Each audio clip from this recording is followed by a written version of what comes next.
નમસ્કાર વિદ્યાર્થી મિત્રો, હેલો આલ્કેન હેલો એરિન ચેપ્ટરના આજે આપણે આગળ હેલો એરિનની કેન્દ્રાનુરાગી વિસ્થાપન પ્રક્રિયાઓનો અભ્યાસ કરીશું.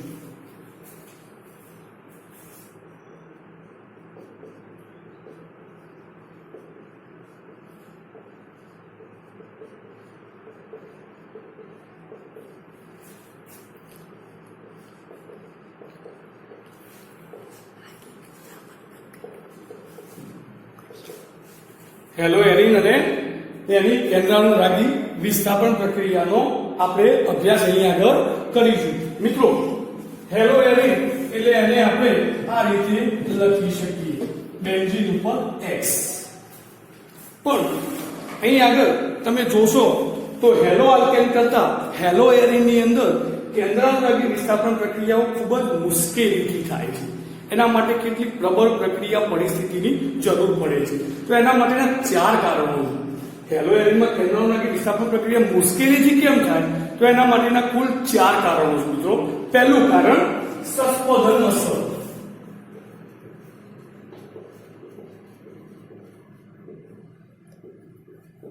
બહુ અગત્યનું મિત્રો.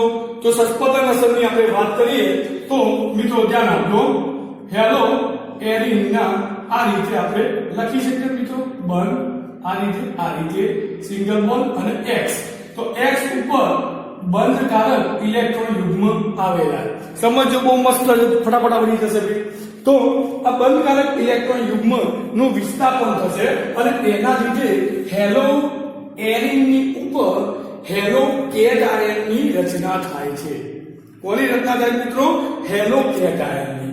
તો શું થશે? તો આ બંધકારક ઇલેક્ટ્રોન યુગ્મ અહીં આવશે, આ બંધકારક ઇલેક્ટ્રોન યુગ્મ અહીં આવશે. તો એના લીધે થશે શું? ચાલો હું આ અલગ પેનથી બતાવું જેથી તમને દેખાશે. આ ઇલેક્ટ્રોન જે બે રહ્યા એ અહીં આવશે અને આ બધા ઇલેક્ટ્રોન યુગ્મ અહીં આવશે. તો એના લીધે શું થશે? હેલો એરિનમાં આંશિક દ્વિબંધ ઉત્પન્ન થશે. આ રહ્યો આ દ્વિબંધ, આંશિક દ્વિબંધ ઉત્પન્ન થયો. આ H, આ બે આપણા ઇલેક્ટ્રોન અને પેલું નથી માટે અહીંયા આગળ શું થયો? Plus hello cation. ચલો અહીં આગળ આવે, અહીં આવશે માઈનસ, બાકીના બંધ એમના એક. ચલો હવે શું થશે? તો બીજી વખતે જુઓ મિત્રો, આ અહીં આગળ જુઓ, આ બંધ જ્યારે અહીં આવે ત્યારે અહીં આગળ ટોટલ બંધ કેટલા છે? 2 3 અને 2 3 4 અને 5 બંધ છે. તો 5 બંધ તો કદી શક્ય નથી. એના લીધે આ બંધનું તરત જ શું થાય? ભાઈ વિસ્થાપન થાય છે. સમજી લેજો.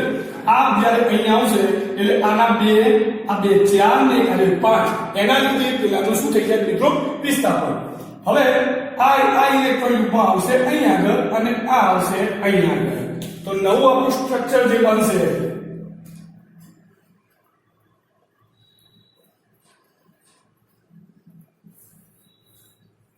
જો આ આપણું ડબલ બોન્ડ, આ આપણા પેલા એ પોઝિટિવ ચાર્જ.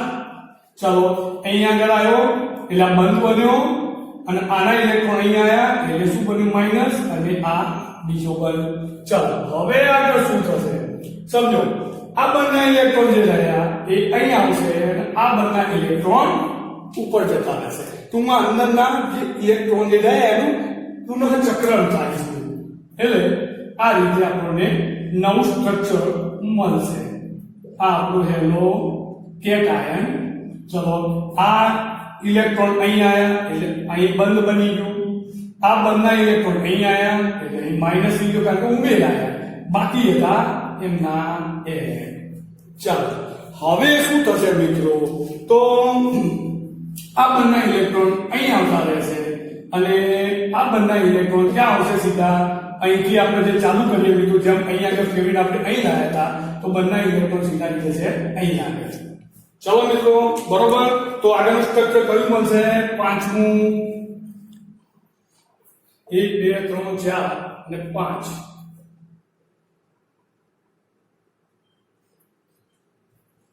ચલો આને ફેરવવાની જરૂર નથી, આ ના ફેરવતા.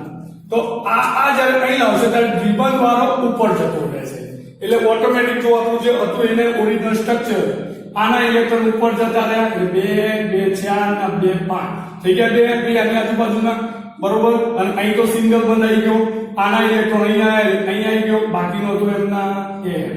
તો આમ ટોટલ જો કેટલી રચનાઓ મળી આપણને? 5 સસ્પેન્શન બંધારણો મળે. તો મારો કહેવાનો મતલબ શું? તો સસ્પેન્શન અસરને કારણે હેલોજન અને બેન્ઝીનના કાર્બનની વચ્ચે આંશિક દ્વિબંધ બને છે. તો આ દ્વિબંધના લક્ષણને કારણે આ C2H કાર્બન અને હેલોજનની બંધ લંબાઈ, C2X ની બંધ લંબાઈ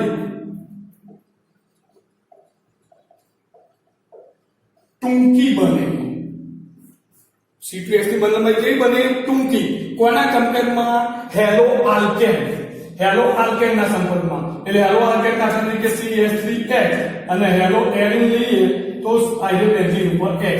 દાખલા તરીકે Cl લઈએ અને અહીં Cl લઈએ તો આની બંધ લંબાઈ અને આની બંધ લંબાઈ 169 પિકોમીટર છે કાર્બન ટુ હેલોજન, અને આની બંધ લંબાઈ છે 177 પિકોમીટર. દેખો આની કેવી છે? બિલકુલ ઓછી.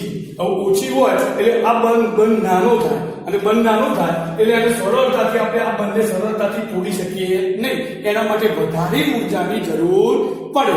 એના માટે એના લીધે ભાઈ હેલો એરિનમાં કેન્દ્રાવનારી વિસ્થાપન પ્રક્રિયાઓ કરવી હોય તો પ્રબળ પ્રક્રિયા પરિસ્થિતિની જરૂર પડે. તાપમાન અને દબાણ ઊંચું લઈ જવું પડે. તો આ નંબર 1 કારણ કોપડી આ દ્વિબંધ, આંશિક દ્વિબંધને કારણે. હવે આપણે બીજું કારણ જોઈએ એની અંદર.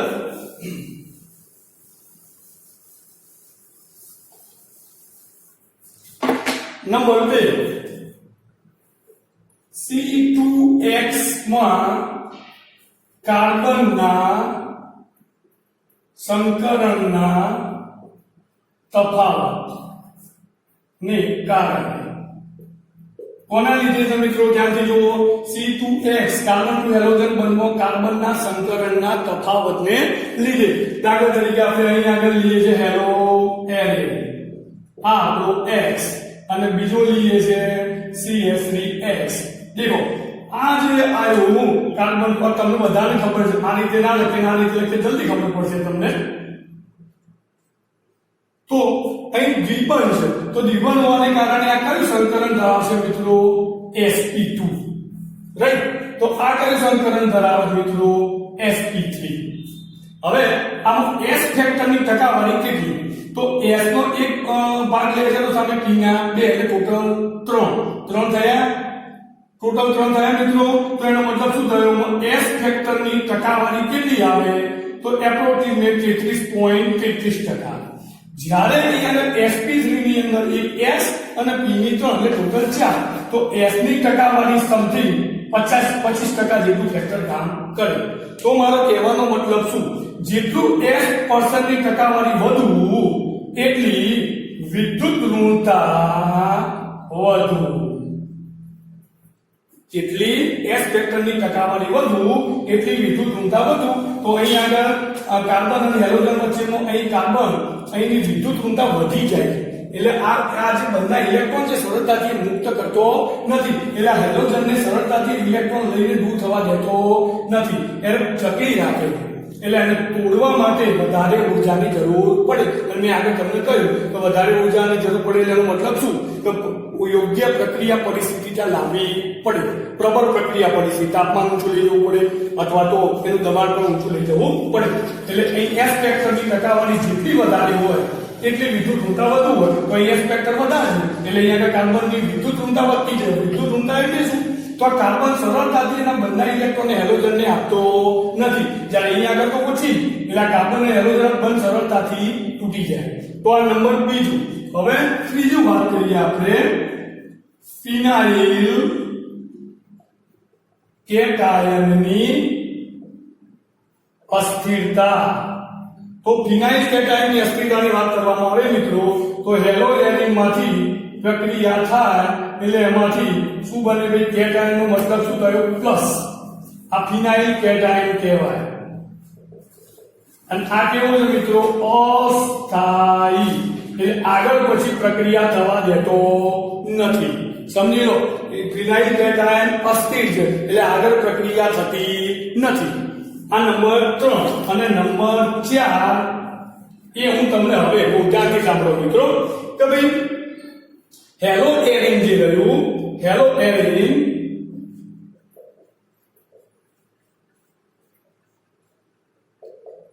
એ ઇલેક્ટ્રોનથી ભરપૂર છે. આની અંદર ઇલેક્ટ્રોન બહુ બધા આપેલા, તો તમને જાતે ખબર પડી જાય અંદર આ ઇલેક્ટ્રોન બોન્ડ રહેલો. સામે જ્યારે ન્યુક્લિયોફિલિક પણ ઇલેક્ટ્રોનથી ભરપૂર છે. ન્યુક્લિયોફિલિક એટલે કેન્દ્રાવનારી પ્રક્રિયા. તો આના ઇલેક્ટ્રોનનો ચાર્જ આવે માઈનસ, કોનો? આનો ઇલેક્ટ્રોનનો ચાર્જ આવે માઈનસ અને ન્યુક્લિયોફિલિકનો ચાર્જ આવે માઈનસ. તો માઈનસ માઈનસ ભેગા થાય એટલે શું બને ભાઈ? અપાકર્ષણ. એટલે સરળતાથી ન્યુક્લિયોફિલિક આની અંદર દાખલ થઈ શકતો નથી. ખબર પડી ગઈ હશે? બહુ બહુ અગત્યનું, બહુ સહેલું છે મિત્રો. તો ભાઈ હેલો એરિનની અંદર ઘણા બધા ઇલેક્ટ્રોન આવેલા, ઇલેક્ટ્રોનથી ભરપૂર છે. એટલે ઇલેક્ટ્રોન ઉપર ચાર્જ કયો આવે? માઈનસ. એ જ પ્રમાણે આપણો ન્યુક્લિયોફિલિક જે દાખલ કરવાનો છે એ, કારણ કે આપણે કેન્દ્રાવનારી ભણીએ છીએ. કેન્દ્રાવનારી એટલે શું? ન્યુક્લિયોફિલિક. તો ન્યુક્લિયોફિલિક પર કયો ચાર્જ છે મિત્રો? માઈનસ. તો બે માઈનસ માઈનસ ભેગા થાય તો શું થાય? અપાકર્ષણ, રિપલ્ઝન થાય. તો અપાકર્ષણ થાય તો સરળતાથી ન્યુક્લિયોફિલિક આની ઉપર હુમલો કરી શકતો નથી. તો આ ત્રણ કારણોને લીધે આપણે સરળતાથી હેલો એરિનની કેન્દ્રાવનારી વિસ્થાપન પ્રક્રિયા કરી શકતા નથી. એના માટે તાપમાન અને દબાણ ઊંચું લઈ જવું પડે, એટલે કે પ્રબળ પ્રક્રિયા પરિસ્થિતિની જરૂર પડે. તો કયા ત્રણ છે ભાઈ? ફટાફટ યાદ કરી લઈએ. સંકરણ, એ તો મેં સસ્પદન મેં તમને બતાવી દીધા બંધારણમાં 5. નંબર 2 C2H માં કાર્બન સંકળના તફાવતને લીધે આપણે બતાવી દીધું. S ફેક્ટર, જેટલું S ફેક્ટર વધુ એટલે વિદ્યુત ઊંચા વધુ, એટલે કાર્બન હેલોજનનો બંધ ટૂંકો બને, જે સરળતાથી તોડી શકાય નહીં. ચલો એના પછી ફિનાઇલ કેટાયનની અસ્થિરતા. હેલો એરિનમાંથી હેલો ફિનાઇલ કેટાયન બને છે અને આ ફિનાઇલ કેટાયન અસ્થિર છે, એટલે આગળ પ્રક્રિયા થવા દેતો નથી. હેલો એરિન એની બીજી વાત કરીએ આગળ, ચોથું ફેક્ટર. તો હેલો એરિન ઇલેક્ટ્રોનથી સમૃદ્ધ છે. ઇલેક્ટ્રોન ઉપર માઈનસ ચાર્જ આવે. જ્યારે આપણે જે પ્રક્રિયા કહેવાનું તો ન્યુક્લિયોફિલિક કેન્દ્રાવનારી એ પણ માઈનસ છે. તો બંને માઈનસ માઈનસ ભેગા થાય, અપાકર્ષણ થાય, એટલે ન્યુક્લિયોફિલિક સરળતાથી આની ઉપર હુમલો કરી શકે નહીં. ઓકે, ચાલો સ્ક્રીનશોટ લઈ લો મિત્રો. હવે આપણે આગળ OH સમૂહના વિસ્થાપન દ્વારા થતી પ્રક્રિયાઓનો અભ્યાસ કરીએ. કોના દ્વારા ભાઈ? OH સમૂહ દ્વારા.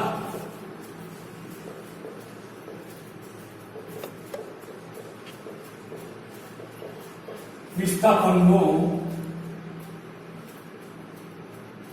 અભ્યાસ બહુ સહેલું છે. દેખો હેલો એરિનની પ્રક્રિયા આપણે અહીં આગળ લઈએ છીએ. આપણે એક ઉદાહરણ લઈએ છીએ, કોમન એક્ઝામ્પલ નંબર 8.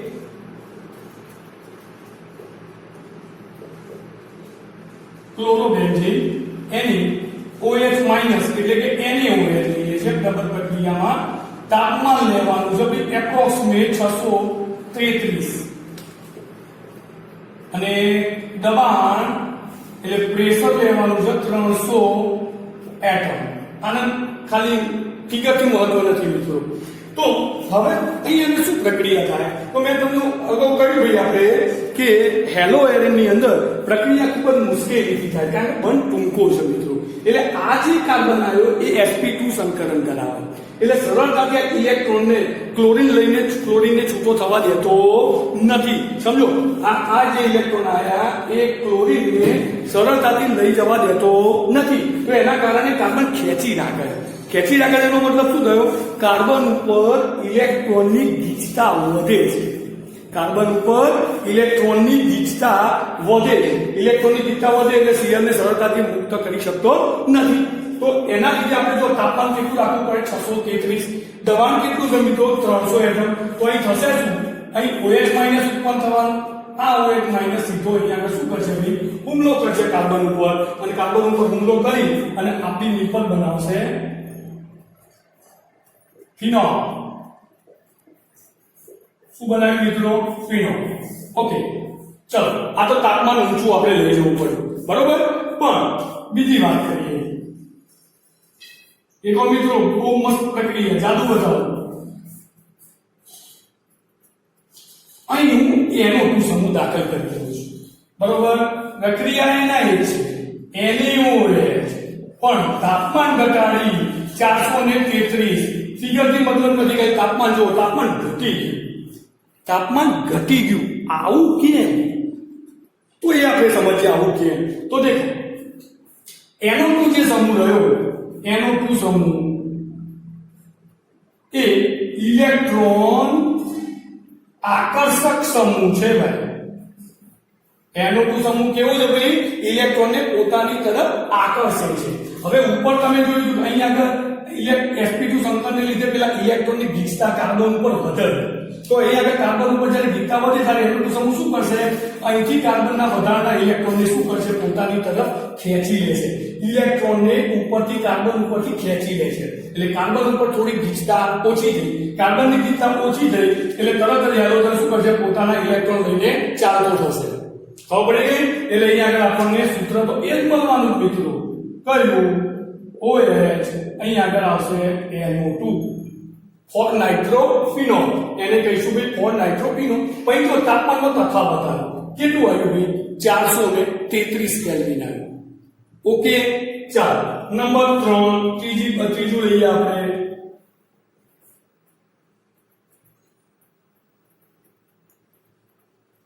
ચલો ઓર્થો સ્થાનમાં મૂકી દઉં છું અને પેરા સ્થાનમાં NO2 મૂકી દઈશ. આ તો એના એ જ રહેશે મિત્રો, પણ તાપમાન ઘટી જશે. અને તાપમાન કેટલું થશે? તો મિત્રો તમે દેખો અહીંયા 368 કેલ્વિન સમથિંગ તાપમાન થઈ જશે. અહીં દેખો તાપમાન કેટલું છે અને અહીં દેખો, અહીં દેખો. તો તાપમાન ઘટ્યું તો આપણને નિપજ તો એના એ જ મળવાની મિત્રો. એ હું સમજાવું છું કેમ આવું થયું. તાપમાન ઘટ્યું કેમ? 2,4 નાઇટ્રોફિનોલ. તો આવું કેમ થયું? તો મેં તમને પહેલા કહ્યું કે કાર્બન sp2 સંકલન ધરાવે. અહીં ઇલેક્ટ્રોનની ગીચતા વધુ છે એટલે સરળતાથી હેલોજન મુક્ત થઈ શકતો નથી. પણ બે NO2 સમૂહ કેવા છે? ઇલેક્ટ્રોન આકર્ષક. એટલે કાર્બન ઉપરથી ઇલેક્ટ્રોનને પોતાની તરફ ખેંચી લેશે. એટલે કાર્બનને ઇલેક્ટ્રોન પોતાની તરફ ખેંચી લેશે એટલે ક્લોરીન પોતાના ઇલેક્ટ્રોન લઈને સરળતાથી છૂટો થશે. કારણ કે જેટલી ગીચતા ઓછી થાય, કાર્બનની ગીચતા ઓછી થાય એટલે કાર્બન ઉપર પ્લસ આવે, હેલોજન ઉપર માઇનસ. બંને સરળતાથી છૂટા પડી જાય. એટલે એના કારણે આમાં જો તાપમાન ઓછું થાય. આનાથી પણ આગળ પ્રક્રિયા જોઈએ ચોથી.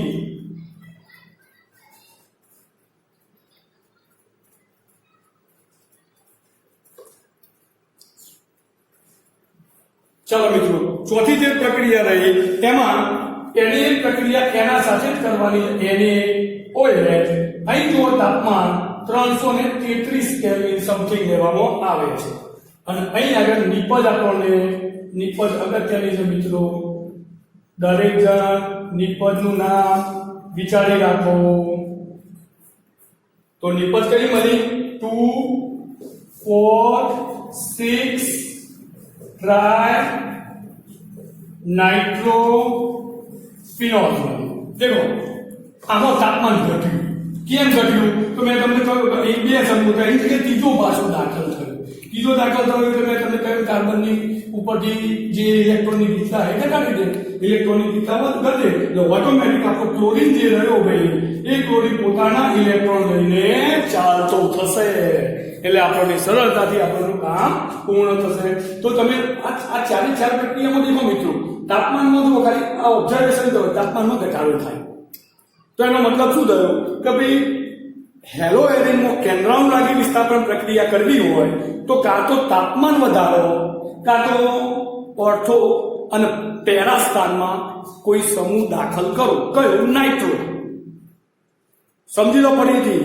હેલો એરિનની કેન્દ્રાનુરાગી વિસ્થાપન પ્રક્રિયા જો સરળતાથી કરવી હોય તો બે વસ્તુ થાય. કાં તો તમે તાપમાન વધારો અથવા તો ઓર્થો અને પેરા સ્થાનની અંદર NO2 સમૂહ જેવો ઇલેક્ટ્રોન આકર્ષક સમૂહ દાખલ કરવો પડે.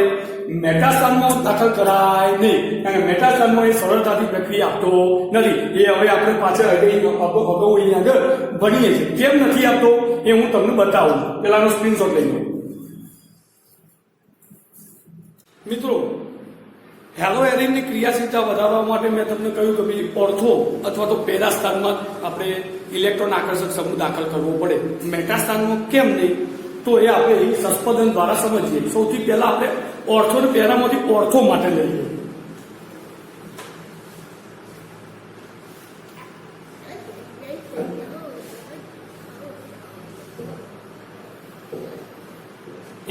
ઓર્થો સ્થાનમાં n double bond O plus O minus. બરોબર. તો દેખો મિત્રો થશે શું? તો અહીંયા આગળ તમને ખબર છે કે હેલોજન ઉપર અબંધકારક ઇલેક્ટ્રોન યુગ્મ આવેલા. તો આ ઇલેક્ટ્રોન યુગ્મને આપણે અહીં લાવી દઈએ. આ ઇલેક્ટ્રોન યુગ્મ અહીં આવી જશે. જોજો ત્યાંથી બધા પ્રશ્ન મિત્રો. કોઈ વિબંધ આવી ગયો અને આ કાર્બોકેટાયન બની ગયો. આ તો આપણું જે છે એમના એમ જ રહેવાનું મિત્રો. બરોબર. તો અહીં શું આવી ગયું ભાઈ? માઇનસ આવી ગયું. આ તો બંધ એમના એમ લાવવાના. બરોબર. ચલો હવે આગળ શું થવાનું મિત્રો? તો આ બંધ જે રહ્યો અહીં આવી ગયો અને આ બંધ અહીં આવી જશે. સમજો આનું જ કંઈક છે ભાઈ મહત્વ.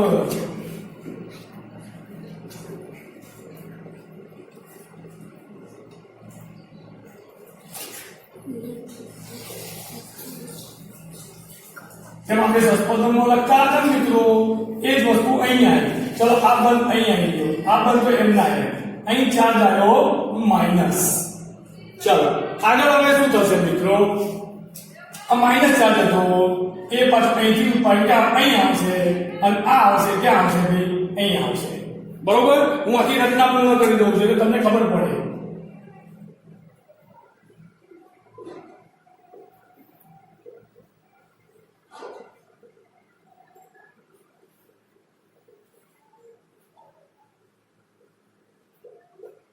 देखो आ आ तो હતો આ આવ્યો આપણો માઈનસ. ચલો બરોબર.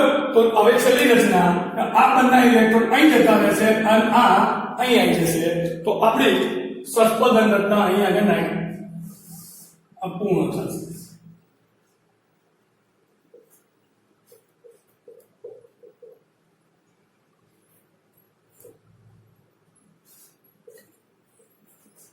હા હવે તમે જુઓ અહીં આગળ જે જ્યારે બંધ અને ઇલેક્ટ્રોન અહીં આવ્યા ત્યારે આ કાર્બન સાથે ઋણ વીજભાર પણ છે અને આ કાર્બન સાથે NO2 પણ જોઈન છે. સમજો આ કાર્બન જોડે ઋણ વીજભાર પણ આવેલો મિત્રો અને આ કાર્બન સાથે નાઇટ્રોજન પણ આવેલો છે ભાઈ. તો એનો મતલબ શું થયો? એનો મતલબ એવો થયો કે આ NO2 સમૂહ આ કાર્બન ઉપરના ઋણ વીજભારને સ્થાયી કરે છે. આ NO2 સમૂહ આ કાર્બન ઉપર આવેલા ઋણ વીજભારને સ્થાયી કરે છે. એટલે આ આપણે અલગથી આ લખીએ. બરોબર. ચલો આ કોના માટે હતું મિત્રો? ઓર્થોમાં પહેલા સ્થાન માટે. પહેલા સ્થાન સમઘટક. હવે આપણે લઈએ છે પેલું મેટા સ્થાન સમઘટક. જોજો બહુ મજાનો છે.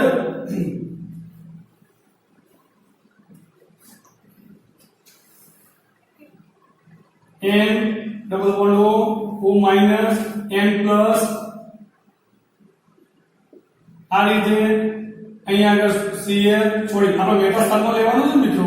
અહીં લઈશું sorry n double bond O બરોબર અને સિંગલ બોન્ડ O અથવા ડબલ બોન્ડ અહીં રાખો તો પણ ચાલે માઈનસ અને પ્લસ. તો હવે થશે શું? ઉપરના જેવું સેમ વસ્તુ આવશે મિત્રો. કે આ દ્વિબંધ અહીં આવશે અને આ દ્વિબંધ અહીં જતા રહેશે. બરોબર. તો આપણે અહીં કઈ મળશે? જો અહીં ડબલ બોન્ડ આવી જશે, આંશિક દ્વિબંધ આવી ગયો, કાર્બોકેટાયન બન્યો. ચલો અહીં દ્વિબંધ આવ્યો, અહીં માઈનસ આવશે, બાકીના બંધ હતા એમના અહીં આવશે NO2 double bond O minus plus. બરોબર. ચાલો હવે શું થશે મિત્રો? આ જે રહ્યો એ અહીં આવશે અને આ આવતો એ અહીં આવશે. તો આપણે નિપજ કઈ મળી? દેખો તાર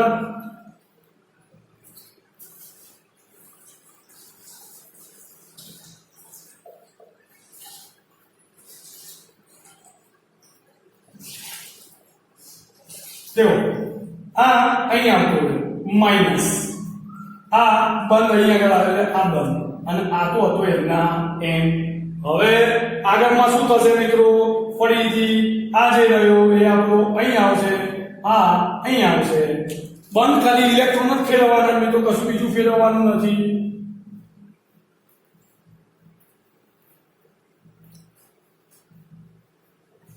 देखो आ અહીંયા તો એટલે આ ઉપર આવ્યો એટલે માઈનસ આ બંને એમના n આ તો આપણું દ્વિબંધ અને આ આપણું ક્લોરીન નો કેટાયન ચાલો હવે શું થશે લાસ્ટ સ્ટ્રક્ચર પૂરું કરી દો એટલે તમને વધારે ખબર પડે કે આ ઇલેક્ટ્રોન થાય ક્લોરીન માં જતા રહેશે આ અહીં આગળ બંધમાં આવશે એટલે આપણું લાસ્ટ સ્ટ્રક્ચર જે પહેલું સ્ટ્રક્ચર હતું ભાઈ એ એમના એમ લાસ્ટ સ્ટ્રક્ચર આપણું મળે n double bond O single bond O minus plus આપણા જે બંધ હતા એ આ જે મળે આ બંધ રહ્યો એ અહીં આગળ આવી ગયો ભાઈ અહીં આગળ આવી ગયો આ અહીં આગળ આવી ગયો Cl ઇલેક્ટ્રોન બધા દાખલ થઈ ગયા ભાઈ એટલે અહીં આગળ આવ્યો આપણો પૂર્ણ ચાલો ઓકે પણ હું જે કહેવા માંગુ છું હવે સમજો અહીં આગળ જેમ નાઇટ્રોજન જે સમૂહ કાર્બન સાથે જોડાય ઋણ વિભાગ હતો આમાં એક પણ સૂત્રમાં જો NO2 સમૂહ જોડાયેલો ભાઈ એ કાર્બન ઉપર